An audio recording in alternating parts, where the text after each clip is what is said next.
Hello बच्चों, हमारे channel पर आपका स्वागत है। आज हम आपके सामने पेश करते हैं एक और कहानी। तो शुरू करें। एक बार एक मेंढकों का राजा था जिसका नाम गंगादत्ता था। वो अपने कुछ रिश्तेदारों से ज्यादा बात नहीं करता था क्योंकि उनका उसके प्रति व्यवहार बहुत रूखा था। एक दिन वो अपनी पत्नी के पास गया और बोला, उनकी हिम्मत कैसे हुई मुझसे ऐसे बात करने की? मैं राजा हूँ, मैं उन्हें सबक जरूर सिखाऊंगा। उसकी पत्नी ने उसे सावधानी बरतने को कहा, नहीं तो वो भी मुसीबत में पड़ सकता है।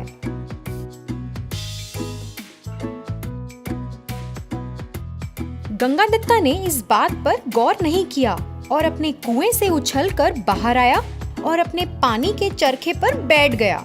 जैसे ही राजा अपने चरखे पर बैठा, उसने प्रियदर्शन नाम के एक सांप को अपने बिल में जाते देखा। गंगादत्ता को एक उपाय सूझा। उसने उस सांप को अपने घर न्योता देने का सोचा, जिससे वो उसे अपने सारे भ्रष्ट रिश्तेदारों को खाने को कह सके। अरे प्रियदर्शन, जरा बाहर आओ तो। वो अपने बिल में था और उसे आवाज आई, पर उसे पता नहीं था कि कौन है। वो उसका दोस्त तो नहीं हो सकता था क्योंकि दोस्त तो उसके थे ही नहीं।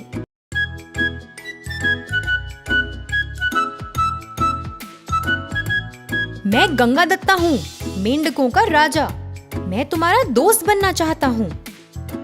प्रियदर्शन एकदम हैरान था, मगर उसे जानने की उत्सुकता भी थी, इसलिए वो बाहर आ गया। ये नामुमकिन है, हम दोस्त कैसे बन सकते हैं जब हम दुश्मन हैं? मेंढक बोला, हाँ, मैं जानता हूँ कि हम पैदाइशी दुश्मन हैं, पर मुझे तुम्हारी मदद चाहिए। मैं चाहता हूँ कि तुम मेरे सारे दुश्मनों को खा जाओ।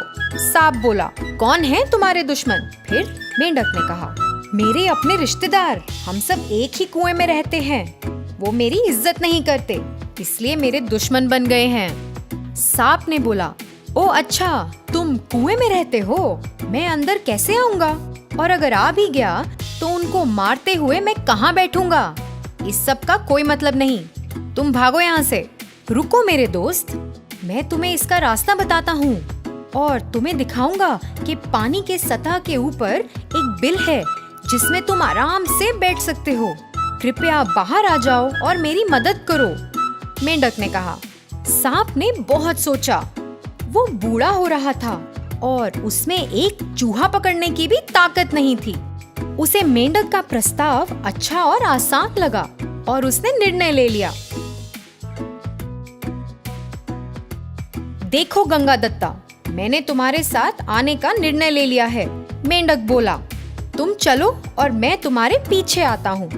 तुम्हारा बहुत बहुत शुक्रिया मेरे दोस्त। एक आखिरी बात, तुम मेरे परिवार में सबको छोड़ दोगे और सिर्फ उनको खाओगे जिन्हें मैं कहूँगा।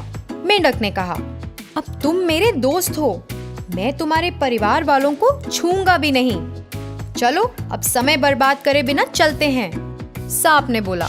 जब वो उस दिन कुएं के किनारे पहुँचे, गंगादत्ता उस बिल तक आगे आगे चला। फिर उसने प्रियदर्शन को बिल में जाने को कहा और वहीं रहने को कहा जब तक उसके रिश्तेदार नहीं आते। कुछ देर बाद गंगादत्ता के रिश्तेदार उस कुएं के पास उछल कूद कर रहे थे। तभी गंगादत्ता बोला, वो रहे, वो हैं जो मुझे बहुत तंग करते हैं, जाओ पकड़ो उन्हें। एक एक करके उस सांप ने जल्द ही गंगादत्ता के दुश्मनों को खत्म कर दिया।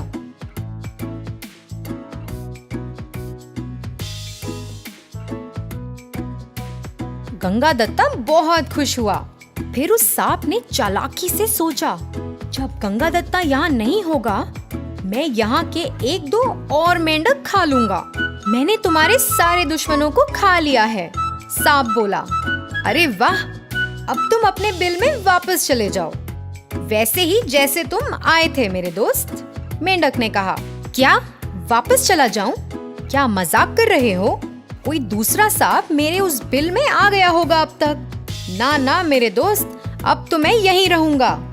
और क्योंकि तुमने मुझे मेरे बिल से निकाला है, अब मुझे खाना खिलाना तुम्हारा काम है। तुम्हें मुझे अब अपने दोस्तों या परिवार में से एक एक करके मेंढक देने पड़ेंगे, नहीं तो मैं सबको खा जाऊंगा।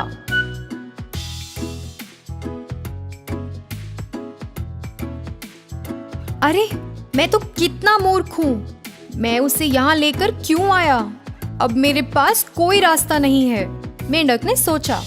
हर एक दिन एक मेंढक की भेंट दी, पर वो सांप वहाँ रुका नहीं। जब राजा वहाँ नहीं होता, वो बाकी कुछ मेंढक भी खा जाता। फिर एक दिन जो दूसरा मेंढक जो प्रियदर्शन ने खाया, वो गंगादत्ता का बेटा था। और गंगादत्ता ने उसे रंगे हाथ पकड़ लिया। अरे नहीं, वो नहीं मेरे दोस्त, वो मेरा बेटा है। पर बहुत देरी हो गई थी और गंगादत्ता का रोना भी उसे वापस ना ला पाया। राजा की बीवी बोली, अब रोने से क्या फायदा? अब कौन तुम्हारी मदद करेगा? तुम ही अपने सब रिश्तेदारों को भस्म करना चाहते थे। अब तुम या तो यहाँ से भागो, नहीं तो उस प्रियदर्शन को मारने का उपाय सोचो। कुछ दिन ऐसे ही बीत गए, पर गंगादत्ता के पास कोई उपाय नहीं था और उस कुएं के सारे मेंढक खाए गए थे, सब सिवाय उसके। मेरे प्यारे गंगादत्ता, मुझे भूख लगी है, मेरे लिए कुछ खाना तो लाओ, ये तुम्हारा काम है, सांप ने कहा। फिर गंगादत्ता ने सोचा, यही समय है जब मैं भाग सकता हूँ। मेरे दोस्त, जब तक मैं जिंदा हूँ तुम भूखे नहीं रहोगे। मुझे यहाँ से जाने दो और दूसरे सारे कुएं से मैं तुम्हें मेंढक ला के दूंगा। मैंने तुम्हें हमेशा अपने भाई समान रखा है, पर अगर तुम ऐसा कर दोगे फिर आज से मैं तुम्हें अपने पिता समान समझूंगा, सांप ने कहा। समय व्यस्त करे बिना मेंढक वहाँ से चला गया। अब मैं अपने लिए कोई दूसरा कुआं ढूंढता हूँ। इसी बीच सांप उस बिल में ही इंतजार कर रहा था। मुझे उसे कभी जाने नहीं देना चाहिए था। अब मैं हार गया हूँ। बहुत दिन बाद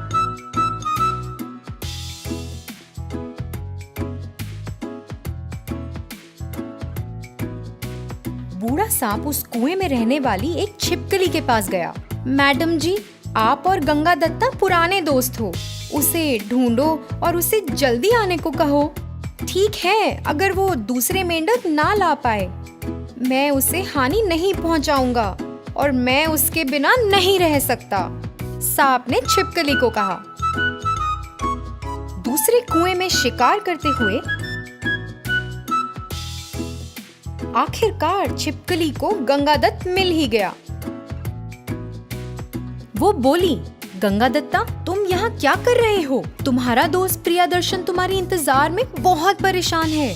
उसने वादा किया है कि वो तुम्हें हानि नहीं पहुँचाएगा। आओ घर चले। मेंढक ने कहा, एक भूखे जीव पर भरोसा नहीं किया जा सकता। मुझे अपना सबक मिल गया है। मुझे अपने रिश्तेदारों को पीठ नहीं दिखानी चाहिए थी, उनके साथ खुशी से रहना चाहिए था। अब वो मुझे कभी नहीं देखेगा, मेंढक ने कहा। तो बच्चों, क्या सीखा आपने? किसी भी परिस्थिति में हमें बुरी संगत का सहारा नहीं लेना चाहिए। बुरी संगत हमारे लिए हानिकारक है। हमें उम्मीद है ये कहानी आपको बहुत पसंद आई होगी। अगली बार फिर मिलेंगे। हमारे चैनल को सब्सक्राइब करना मत भूलिए। धन्यवाद बच्चों।